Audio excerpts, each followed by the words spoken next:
इस वीडियो में हम लोग कार्बोक्सिलिक अम्लों का अध्ययन करेंगे। कार्बोक्सिलिक एसिड्स यानी जिनमें कार्बोक्सिलिक ग्रुप पाया जाता है। Carboxylic acids, carboxylic acids, carboxylic अम्ल एलिफैटिक हाइड्रोकार्बनों के कार्बोक्सिलिक व्युत्पन्न कहे जा सकते हैं। जैसे मान लीजिए मेथेन है, तो मेथेन का एक हाइड्रोजन हटा दिया जाए और कार्बोक्सिलिक ग्रुप जोड़ दिया जाए तो फार्मूला बन जाएगा CH3COOH। यानी हाइड्रोकार्बनों का हाइड्रोजन विस्थापित होकर के कार्बोक्सिलिक ग्रुप जुड़ जाए।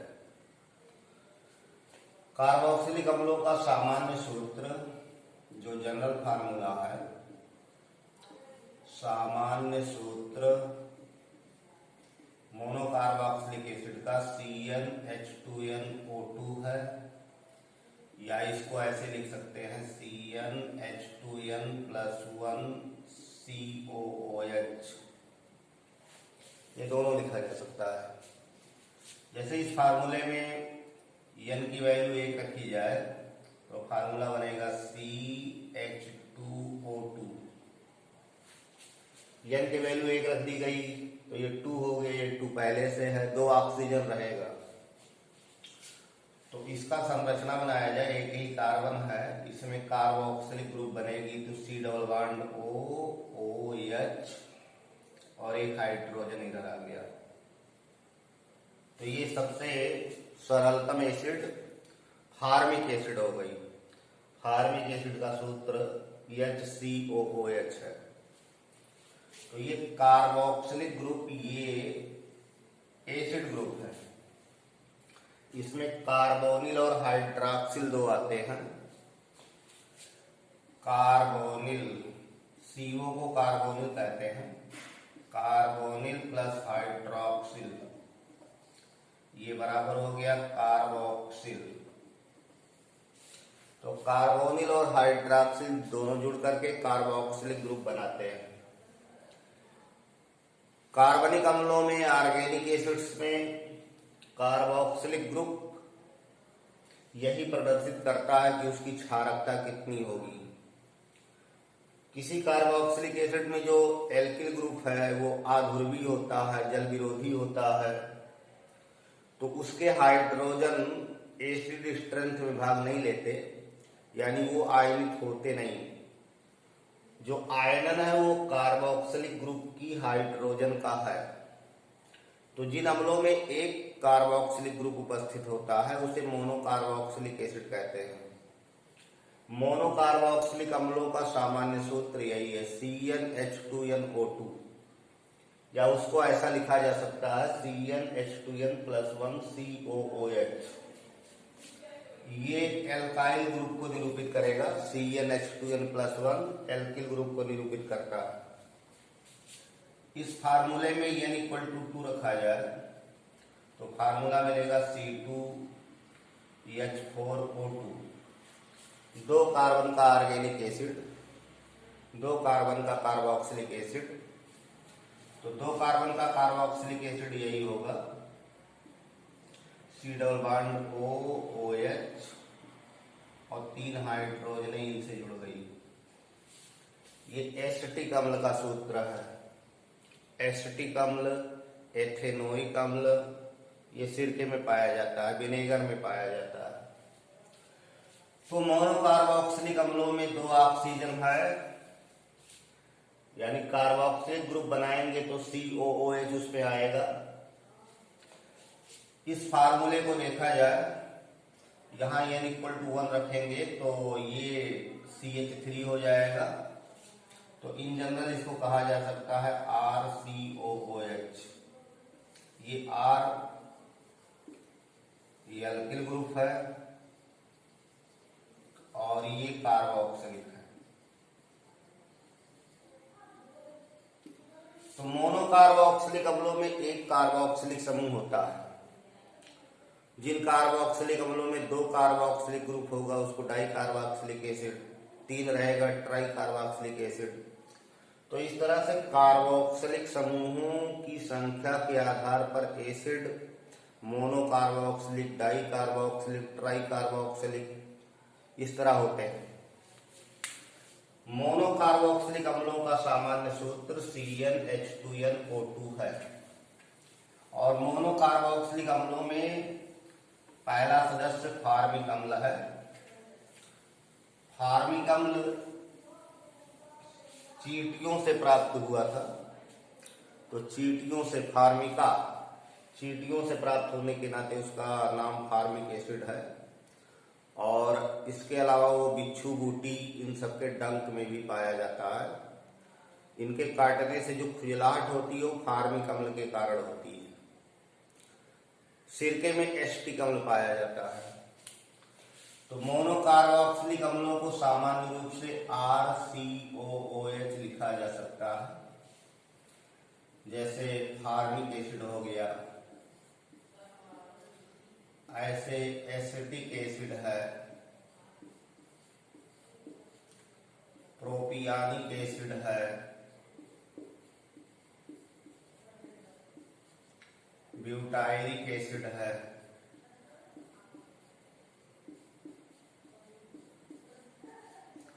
तो मोनोकार्बोक्सिलिक अम्लों में एल्किल समूह जैसे जैसे बड़ा होता जाएगा वैसे वैसे उसकी एसिड स्ट्रेंथ कम होती जाती है, क्योंकि ये जो एल्किल ग्रुप होते हैं ये प्लस आई इफेक्ट लगाते हैं, और प्लस आई इफेक्ट लगाने पर कार्बोक्सिलिक की जो हाइड्रोजन है उसका आयनन कम हो जाता है।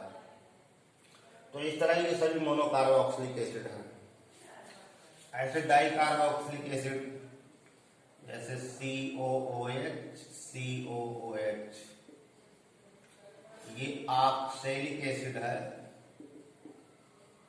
ऑक्सैलिस ग्रुप की वनस्पतियों, रुबार्ब, सोरल आदि में पाया जाता है। ऐसे सक्सिनिक एसिड है CH2COOH, CH2COOH ये सक्सिनिक अम्ल का सूत्र है, सक्सिनिक एसिड है। ये डाई कार्बोक्सिलिक एसिड है। ऐसे साइट्रिक एसिड एक है CH2COOH और OHCCOOH, CH2COOH ये ट्राई कार्बोक्सिलिक एसिड है। इसमें 3 कार्बोक्सिलिक ग्रुप है और स्पेशली ये साइट्रिक एसिड है। तो कार्बोक्सिलिक समूहों की संख्या के आधार पर इनको monocarboxylic acid, di carboxylic acid, try carboxylic acid इस तरह कहा जाता है। कार्बोक्सिलिक अम्लों में कार्बोक्सिलिक ग्रुप जितने पाए जाएंगे वही हाइड्रोजन आयनीय है, उसी आधार पर उसकी बेसिसिटी बताई जाएगी। मोनोकार्बोक्सिलिक एसिड मोनोबेसिक एसिड होते हैं, यानी वो एक हाइड्रोजन आयन सॉल्यूशन में दे सकते हैं, तो वो मोनोबेसिक कहलाते हैं। डाई कार्बोक्सिलिक होगा तो डाई बेसिक होगा, द्विक्षारकी होगा। तो यहाँ हम लोग मुख्य रूप से मोनोकार्बोक्सिलिक अम्लों का अध्ययन कर रहे हैं। मोनोकार्बोक्सिलिक अम्ल और एस्टर एक दूसरे के समावयवी होते हैं। मोनोकार्बोक्सिलिक एसिड और एस्टर, मोनोकार्बोक्सिलिक अम्लों में भी 2 ऑक्सीजन है और एस्टरों में भी 2 ऑक्सीजन है। जैसे अभी CnH2nO2 में N=2 रखा गया तो फार्मूला बना C2H4O2। अब C2H4O2 इसमें एसिड बनेगी और एस्टर बनेगा। तो एसिड बनाया जाए C डबल बॉन्ड OH और यहाँ एक कार्बन का 3 हाइड्रोजन आ जाएंगे, तो ये कार्बोक्सिलिक एसिड हो गई। 2 कार्बन की एसिड जिसको एसिटिक एसिड कहते हैं। Acetic acid, ethanoic acid. और एस्टर बनाना हो तो C डबल बॉन्ड OO। अब यहाँ कार्बन आना चाहिए, तो एक कार्बन यहाँ आ गया और एक हाइड्रोजन यहाँ जोड़ दिया जाए, तो ये एस्टर हो गया। ये मेथिल फॉर्मेट है, मेथिल फॉर्मेट है, मेथिल फॉर्मेट, या इसको मेथिल मेथनोएट कहते हैं, मेथिल मेथनोएट। तो मोनोकार्बोक्सिलिक अम्ल और एस्टर एक दूसरे के क्रियात्मक समूह समवायवी यानी फंक्शनल ग्रुप आइसोमर होते हैं। तो बहुत सारे कार्बोक्सिलिक अम्ल हैं, कुछ आपको ऑप्टिकली एक्टिव भी मिलेंगे, जैसे लैक्टिक अम्ल एक है, lactic acid CH3CHOH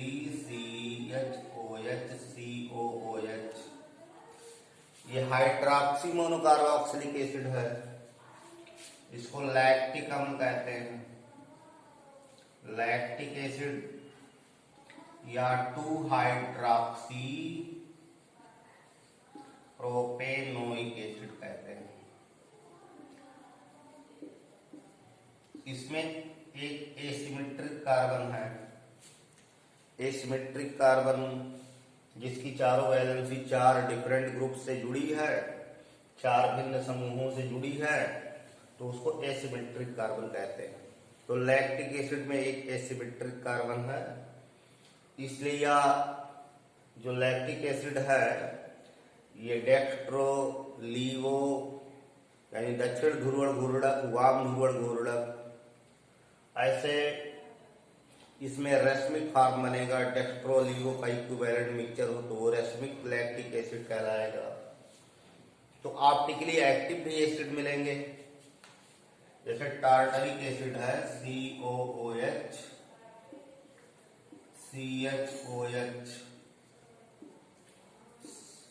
OHCH, COOH, इसमें 2 एसिमेट्रिक कार्बन है। तो ये डाईहाइड्रॉक्सी डाई कार्बोक्सिलिक एसिड है, टार्टरिक एसिड है। टार्टरिक एसिड में 2 असमित कार्बन हैं, तो ये डेक्स्ट्रो लीवो मेसो रेशमिक इस तरह पाया जाता है। तो एसिडों में जो ऑप्टिकल एक्टिविटी शो करेंगे उनमें दक्षिण ध्रुवण घूर्णक, वाम ध्रुवण घूर्णक ये सब पाए जाएंगे। तो मोनोकार्बोक्सिलिक एसिड्स के बनाने की विधि क्या है, रासायनिक अभिक्रियाएं क्या है, उनका अध्ययन इसमें किया जा रहा है। मोनोकार्बोक्सिलिक अम्ल बनाने की विधियां। मोनोकार्बोक्सिलिक अम्ल किस प्रकार बनाए जाते हैं, रासायनिक अभिक्रियाओं का अध्ययन किया जाएगा। तो पहली विधि है by oxidation of aldehydes, oxidation of aldehydes, एल्डिहाइडों की ऑक्सीकरण द्वारा। एल्डिहाइड यानी जिसमें CHO क्रियात्मक समूह पाया जाता है वो एल्डिहाइड कहलाते हैं।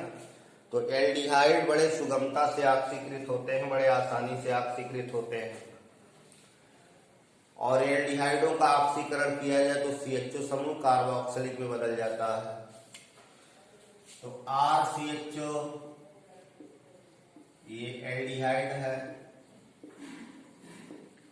एल्डिहाइड का ऑक्सीडेशन किया जाए ऑक्सीडाइजिंग एजेंट जैसे सोडियम डाइक्रोमेट है,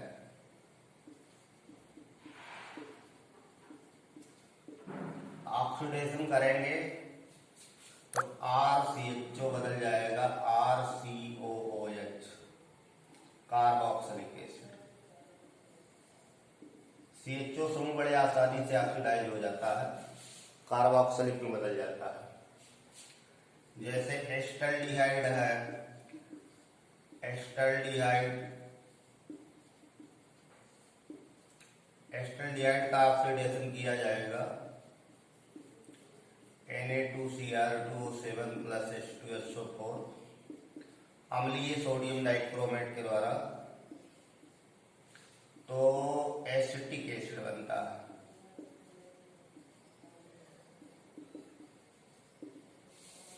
तो इस तरह एल्डिहाइड बड़े आसानी से ऑक्सीकृत होकर के कार्बोक्सिलिक अम्ल बना देते हैं। ऐसे साइनाइडों से by hydrolysis of cyanides, by hydrolysis of cyanides, साइनाइडों का जल अपघटन कर दिया जाए। साइनाइड जैसे एल्किल साइनाइड RCl ले लिया जाए, एल्किल साइनाइडों का हाइड्रोलिसिस किया जाए, जल अपघटन किया जाए, अम्लीय जल अपघटन। तो साइनाइडों में यहां से बॉन्ड ब्रेक होगा और ये कार्बन कार्बोक्सिलिक में बदलता है, तो कार्बोक्सिलिक बनते हैं। अब ये नाइट्रोजन निकलता है तो इसको हाइड्रोजन यहां से मिलता है तो अमोनिया के रूप में बनती है, और अमोनिया इस अम्ल से मिलकर के अमोनियम क्लोराइड बना देती है। तो बैलेंस इक्वेशन ऐसे लिखा जा सकता है, यानी किसी साइनाइड का बड़े सुगमता से हाइड्रोलिसिस करा करके कार्बोक्सिलिक अम्ल बनाए जा सकते हैं। तो एल्किल साइनाइड जैसे मेथिल साइनाइड ले लिया जाए, CH3Cl, ये मेथिल साइनाइड है, मेथिल साइनाइड जिसको एथेन नाइट्राइल भी कहते हैं। मेथिल साइनाइड का हाइड्रोलिसिस किया जाए, जल अपघटन किया जाए, तो जल अपघटन करने पर ये कार्बोक्सिलिक हो जाएगा, एसिटिक एसिड बनेगी।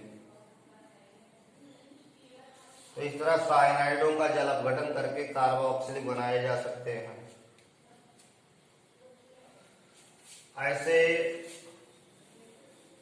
ग्रिग्नार्ड अभिकर्मक से कार्बोक्सिलिक अम्ल बनाए जाते हैं।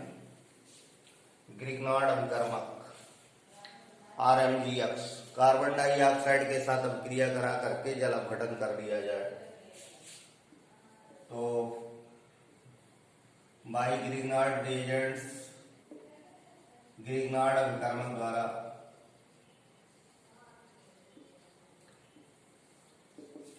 ग्रिग्नार्ड अभिकर्मक बहुत ही महत्वपूर्ण अभिकर्मक है, जिसके द्वारा बहुत सारे ऑर्गेनिक कंपाउंड का सिंथेसिस किया जाता है और इसकी सहायता से बड़े आसानी से अंतरा परिवर्तन या कन्वर्जेंस किए जा सकते हैं।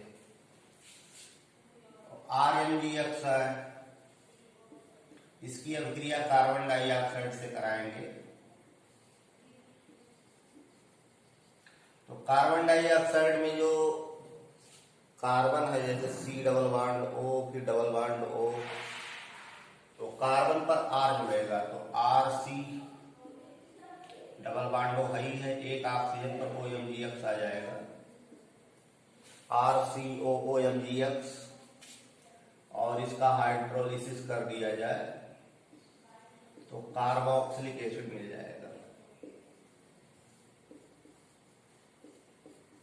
तो इस तरह से कार्बन डाइऑक्साइड से रिएक्शन करा करके ग्रिग्नार्ड की सहायता से कार्बोक्सिलिक बनाया जा सकता है। जैसे मेथिल मैग्नीशियम आयोडाइड है, कार्बन डाइऑक्साइड से अभिक्रिया कराएंगे तो बनेगा CH3COO MgI, CH3C दो ऑक्सीजन है फिर उससे जुड़ेगा MgI, और इसका हाइड्रोलिसिस करेंगे तो यहाँ एसिड मिलेगी, एसिटिक एसिड, और मैग्नीशियम आयोडोहाइड्रोक्साइड अलग हो जाएगा। तो इस तरह बड़े आसानी से ग्रिग्नार्ड और कार्बन डाइऑक्साइड की अभिक्रिया करा करके एसिड बनाया जा सकता है। एक कार्बन कार्बन डाइऑक्साइड से मिलेगा, अब जितने कार्बन का एसिड बनाना हो ग्रिग्नार्ड उतने कार्बन का दिखा दीजिए तो फिर आपको कार्बोक्सिलिक एसिड मिल जाएगी। तो इस वीडियो में हम लोग इतना रासायनिक अभिक्रियाओं का अध्ययन किए, शेष आगे अध्ययन करेंगे। धन्यवाद।